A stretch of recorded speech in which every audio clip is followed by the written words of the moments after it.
في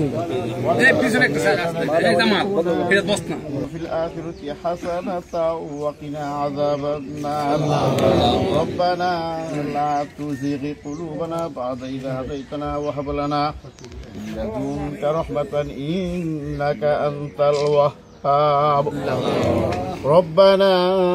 ولا تحملنا ما لا طاقة لنا به واعف عنا واغفر لنا وارحمنا أنت مولانا فانصرنا على القوم الكافرين آمين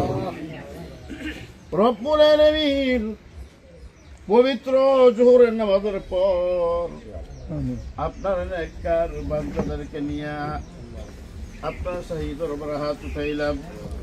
মাবুদ আমরা পবিত্র কালাম থেকে যাই কিছু হাতে কারিমে সূরা তেলাওয়াত করলাম সমস্ত ভুল ত্রুটি ক্ষমা করিয়া আপনার শাহী দরবারে কবুল করে নেন আল্লাহ সমস্ত হাদিয়াগুলো লক্ষ কোটি বলি বৃদ্ধি করিয়া আপনার প্রিয় বন্ধু দু জাহানের বাদশাহ উম্মতের কান্ডারি মুহাম্মদুর রাসূলুল্লাহ সাল্লাল্লাহু আলাইহি ওয়াসাল্লামের রওজা তারে সোনার মদিনায় পৌঁছে দেন तमाम বিশ্বের মুসলমান নরনারী যে যেখানে শুয়ে রয়েছে আল্লাহ প্রত্যেকের কবরে কবরে হাদিয়াগুলো পৌঁছে দেন অত্র এলাকার জমিনের নিচে রাস্তার আনাচে কানাচে যত মুমিন মুসলমান দুনিয়ার জমিন থেকে চিরবিদায় হয়ে গেছে প্রত্যেকের কবরগুলো জান্নাতের বাগান বানাই দেন আল্লাহ বিশেষ করে আমরা যারা হাত উঠাইলাম আমাদের মধ্যে অনেকের দুনিয়ার বাড়িতে মা নাই অনেকের দুনিয়ার বাড়িতে বাবা নাই অনেকের মা বাবা দুইজনই দুনিয়ার জমিন থেকে চিরবিদায় হয়ে গেছে কে কি অবস্থায় কবর দেশে আছে জানি না গো আল্লাহ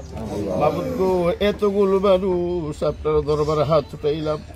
যার হাতখানা বেশি পছন্দ হয় আর উসিলায় আমাদের সকলের মুরব্বীর জীবনের সমস্ত গুনাহগুলি মাফ করে দেন প্রত্যেকের কবরগুলো জান্নাতের বাগান বানাই দেন বিশেষ করিয়া আজকে যে উদ্দেশ্যে সমাবেশের আয়োজন করা হলো আল্লাহ গো দেশ নেত্রী বেগম খালেদা জিয়া বাংলাদেশের প্রধানমন্ত্রী ছিলেন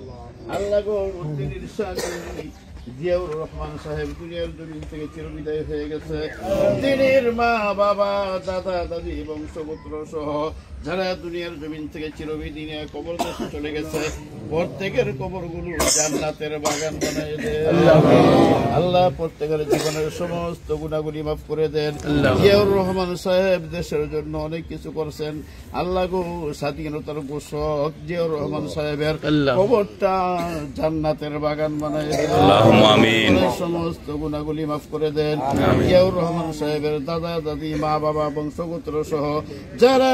দুনিয়ার জমিন থেকে চিরবিদায় নিয়ে কবর দেশে চলে গেছে সকলকে জান্নাতুল ফিরদৌসের মেহমান বানাই দেন আল্লাহুম্মা আমিন আল্লাহ বিশেষ করিয়া যার উদ্দেশ্যে আজকে আয়োজন আল্লাহ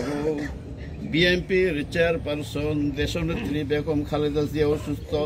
আল্লাহ সুস্থতা আপনার নেয়ামত অসুস্থতা আপনার নেয়ামত আল্লাহ অসুস্থতার নেয়ামতকে পরিবর্তন করে সুস্থতার নেয়ামত বেগম খালেদা জিয়াকে দান করে আল্লাহ তিনিকে পরিপূর্ণ সুস্থ হওয়ার ব্যবস্থা করে দেন পরিপূর্ণ সুস্থ হইয়া বাংলাদেশের জনগণের পাশে দাঁড়াইয়া সকলের খেদমত করার তৌফিক দান করে আল্লাহ গো তারেক জিয়া দেশের বাহিরে আছেন দেশের জনগণ নেতা কর্মী সকলেই তিনিকে চায় অতি সহজে দেশের বাড়িতে ফিরে আসার ব্যবস্থা করে দেন আল্লাহ নেতা কর্মীর পাশে দাঁড়াইয়া দেশের ক্ষমতা হাতে নিয়ে জনগণের খেদমত করার ব্যবস্থা করে দেন সোনাগড় থেকে প্রার্থী হলো আজহারুল ইসলাম মান্নান সাহেব আল্লাহ মান্নান সাহেব এর আগে উপজেলা চেয়ারম্যান হইয়াও খেদমত করতে পারে নাই আল্লাহ এবার তিনি সোনারগাঁয়ের জন্য নির্বাচিত হইয়া সোনারগাঁয়ের জনগণের খেদমত করার জন্য আপনি ব্যবস্থা করে দিয়ে আল্লাহ আজহারুল ইসলাম মান্না সাহেবকে আপনি পাস করে আল্লাহ সারা সোনারগাঁয়ের মানুষের খেদমত করার ব্যবস্থা করে দিয়ে রব্বির হামহুমা কামা রব্বায়ানি সগীরা রব্বির হামহুমা কামা রব্বায়ানি সগীরা। আল্লাহ সারা দেশের বিশেষ করে সোনারগাঁয়ের সমস্ত